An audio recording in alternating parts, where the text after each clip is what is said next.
அஸ்ஸலாமு அலைக்கும். இன்று துல்ஹஜ் மாதத்தினுடைய பிறை 10ஆம் நாள் தியாக திருநாள் இன்று கொண்டாடப்படுகின்றது. அன்பர்களே, மனிதனுடைய வாழ்வில் தியாகமும் அர்ப்பணிப்பு தன்மையும் இன்றியமையாத ஒன்று. அந்த தியாகமும் அர்ப்பணிப்பு தன்மையும் அல்லாஹுவிற்காக அது இருக்குமேயானால் அவர் காலம் கடந்தும் வருடங்கள் கடந்தும் அவர் நினைவு கூறப்படுகின்றார். அன்பர்களே, ஹசரத் இப்ராஹிம் அலைஹிஸ்ஸலாம் அவர்கள் தன்னுடைய மகனை அல்லாஹுவிற்காக அர்ப்பணம் செய்ய, தியாகம் செய்ய அவர்கள் முன்வந்தார்கள். இன்று காலம் கடந்து நினைவு கூறப்படுகின்ற தியாக திருநாளாக நமக்கு மாறிவிட்டது.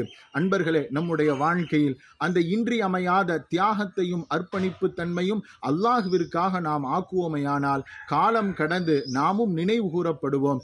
இறைவனுக்காக செய்யப்படுகின்ற ஒவ்வொன்றும் நம்மிடத்திலே அங்கீகரிக்கப்படும், அல்லாஹுவிடத்திலேயும் அங்கீகரிக்கப்படும். சமுதாயத்தில் சிறந்த முன்னோடியாக நாம் மாறிவிடுவோம்.